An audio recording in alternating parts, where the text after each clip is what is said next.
दोस्तों नमस्कार। आज हम बात कर रहे हैं व्याकरण का एक नया बिंदु और उसमें है शब्द।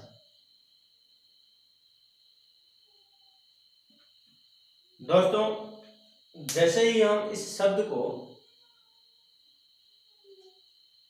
काम में ले रहे हैं, यानी कि यहाँ पर एक तो बोर्ड की परीक्षा, वहीं पर प्रतियोगी जो परीक्षाएं हो रही हैं उनमें इसका विशेष रूप से महत्व है। अब यहाँ पर देखिएगा जो शब्द है, शब्द का संधि विच्छेद होता है सब जोड़ दे। यहाँ पर शब्द का जो संधि विच्छेद हमने किया, इसमें सब का अर्थ होता है ध्वनि और दे का अर्थ होता है देने वाला या फिर देना। वहीं पर हम अगर शब्द को परिभाषित करें तो उस स्थिति में इस प्रकार से परिभाषित कर सकते हैं।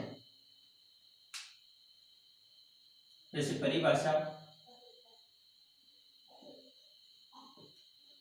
तो देखिएगा परिभाषा के तौर पर इसको यूं लें कि वर्णों का ऐसा समूह है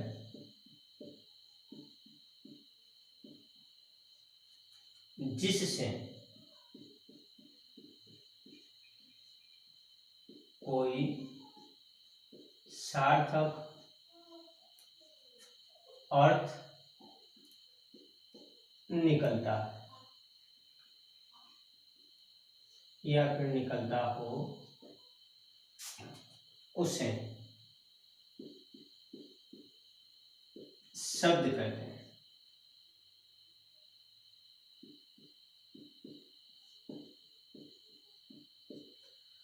वर्णों का ऐसा समूह जिससे कोई सार्थक अर्थ निकलता हो उसे शब्द कहते हैं। अब यहाँ पर कई बार हमें एक चीज देखने को मिलती है, कई बार यानी कि यूं भी देख लेते हैं कि जो शब्द है वो वर्णों का समूह है, वर्णों का समूह है यानी कि शब्द कहलाता है। कई बार ये बात देखने को मिलती है, लेकिन मैं आप लोगों को एक बात बताऊं कि ये वर्णों का समूह है, शब्द नहीं होता। कैसे नहीं होता?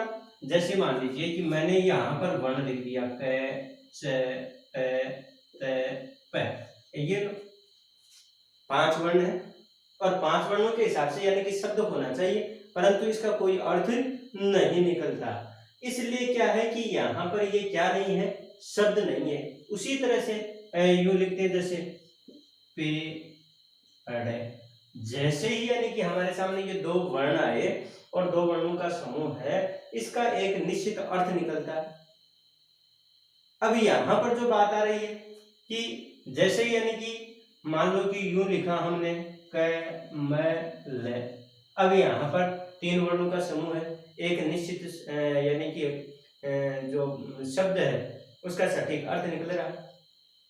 कहने का तात्पर्य कि हम जो वर्णों का समूह है उसे शब्द नहीं कह सकते, क्योंकि उसका क्या नहीं निकल रहा, सार्थक अर्थ। यानी कि इस बात को यूं कहें कि जो सटीक अर्थ है उसकी प्राप्ति हमें नहीं हो रही, इसलिए ये शब्द नहीं हो सकता।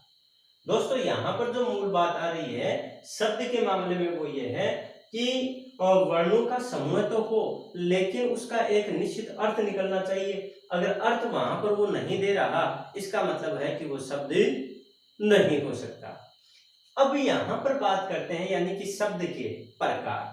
तो शब्द के प्रकार की अगर बात करें तो 2 रूपों में हो जाएगा। जैसे शब्द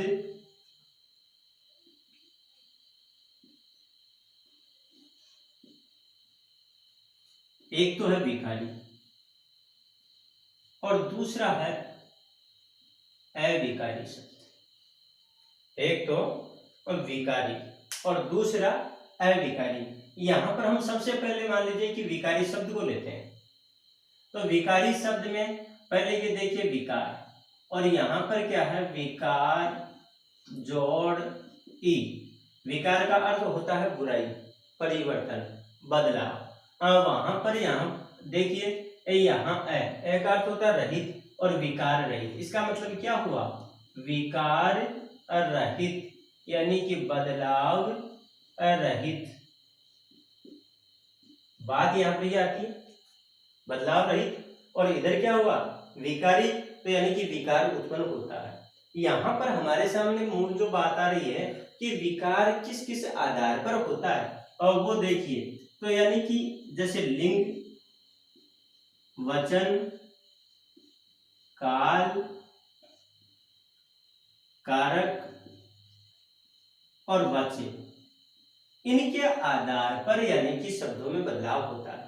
अगर इनके आधार पर शब्दों में बदलाव हो जाता है तब तो है विकारी, और अगर इनके आधार पर बदलाव नहीं होता, अर्थात ज्यों के त्यों अगर शब्द रहते हैं, तो वहां पर वो हो जाता है अविकारी। अब हमारे सामने जो मूल बात आ रही है कि जैसे कि इसको परिभाषित करने की बात आई, तो परिभाषित करने के लिए हम इसको इस प्रकार से ले सकते हैं। देखिएगा, जैसे सबसे पहले हम देंगे विकारी शब्दों को, और विकारी शब्द की परिभाषा देते हुए हम इस प्रकार से कह सकते हैं, हालांकि इस बात को आप लोग समझते भी हैं, जानते भी हैं, आप लोगों का नॉलेज कम थोड़ी है, आप भी बहुत ज्यादा अध्ययन करने वाले लोग हैं। ऐसी स्थिति में मैं तो सिर्फ आप लोगों को याद दिलवाने का काम कर रहा हूँ। जैसे हम विकारी जो शब्द है उसकी परिभाषा देते हैं, और विकारी शब्द की परिभाषा देते हुए हम उसको यूं लिख सकते हैं, वे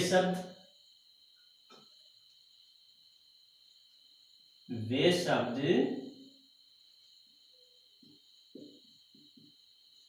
जो लिंग, वचन, काल,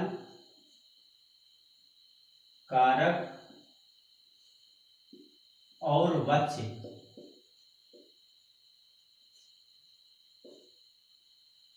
के आधार पर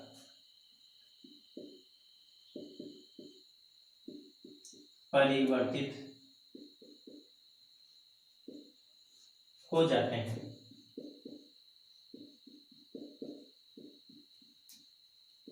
उन्हें कौन से शब्द कहते हैं? विकारी शब्द कहते हैं। विकारी शब्द कहते हैं। ये बात हुई परिभाषा की। अब यहाँ पर हमारे सामने एक बात और भी आ गई, यानी कि ये शब्द कौन कौन से हैं? तो सीधी सी बात है, देखो, संज्ञा, सर्वनाम, विशेषण, और चौथा आप बोल दो, मैं लिख देता हूं, क्रिया। ये चार प्रकार के जो शब्द हैं तो वो किस में आ गए? यानी कि विकारी शब्दों में। आगे वाला टॉपिक अपना जो रहेगा अविकारी शब्द। हमने जो बात की थी पहले, जैसे विकारी शब्दों के बारे में बात की, अब जो बात करेंगे हम अविकारी शब्दों के बारे में बात करने जा रहे हैं। तो यहां पर अविकारी शब्द, तो अविकारी जो शब्द है उसको परिभाषित करने के लिए हम इस प्रकार से कर सकते हैं कि वे शब्द, अब तो आप भी बता देंगे क्योंकि जस्ट उसी का उल्टा है, वे शब्द जो लिंग, वचन, काल, कारक और वाच्य के आधार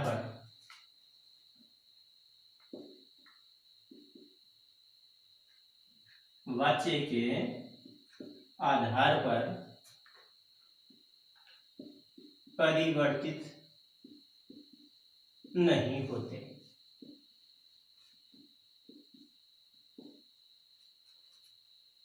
उन्हें अविकारी शब्द कहते हैं।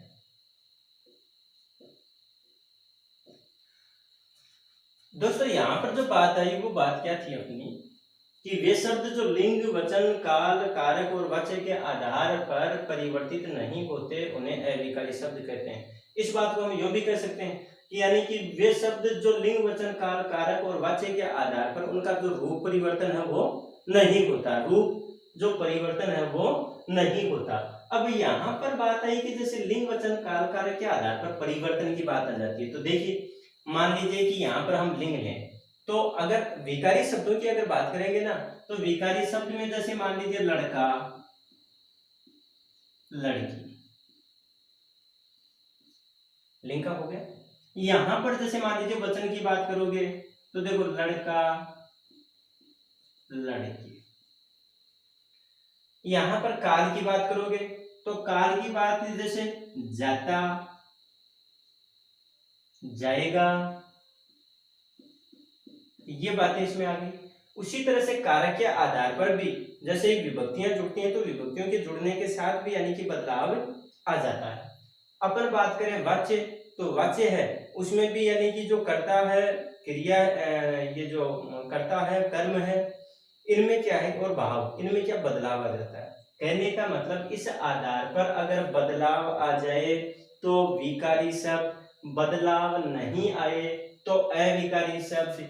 अविकारी शब्दों की बात अगर हम करें तो मान लीजिए जैसे कि एक शब्द ले लिया हमने और, अब यहाँ पर इस शब्द में जहां भी ये प्रयुक्त होगा या और के रूप में ही प्रयुक्त होगा, हमने शब्द काम में ले लिया तथा, यहाँ पर तथा शब्द है कभी बदलेगा नहीं। हमने शब्द ले लिया परंतु, ये परंतु सिर्फ परंतु ही रहेगा, ये अपितु, ये अपितु हमेशा अपितु ही रहेगा। अर्थात इनके ऊपर न तो इस लिंग का, वचन का, काल का, कारक का, वाच्य का कोई प्रभाव नहीं होता। ये बात हुई इसमें यानी कि इसकी परिभाषा की और ये मतलब बदलाव की। अब यहाँ पर जो हमारे सामने जो बात आ रही है वो बात यानी कि जो अविकारी शब्द हैं और वो कौन कौन से शब्द हैं, तो यहाँ पर हम क्रम से ले लेंगे। अविकारी शब्दों में देखिएगा, अविकारी शब्दों में कौन सा आ गया, क्रिया विशेषण, क्रिया विशेषण, ध्यान देना भाई। नंबर बात, दूसरी जो बात है वो है समुच्चय बोधक,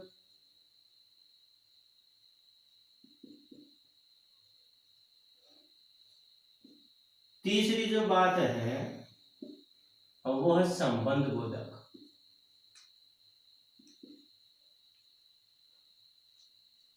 और चौथा जो इसका बिंदु है आप जानते ही हैं, बता दो, मैं बता देता हूं, विस्मयादि बोधक। ये बात हो, ठीक है।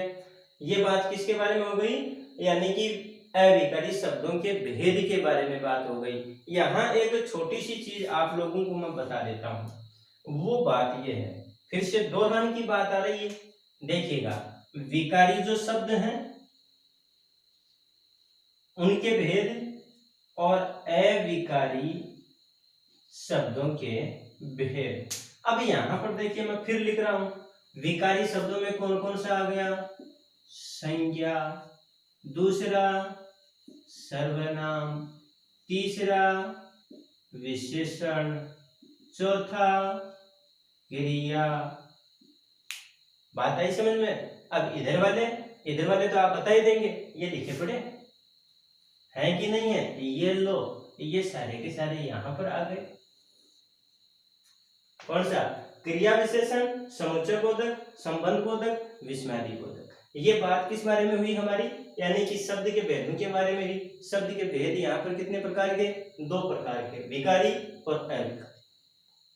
आगे वाला जो अपना टॉपिक होगा इनमें हम विस्तार से बात करेंगे, और वो विस्तार से बात कहां पर होगी, यानी कि हम सबसे पहले इस टॉपिक को लेंगे संज्ञा को, संज्ञा वाले टॉपिक पर बात करेंगे। तब तक के लिए नमस्कार, धन्यवाद।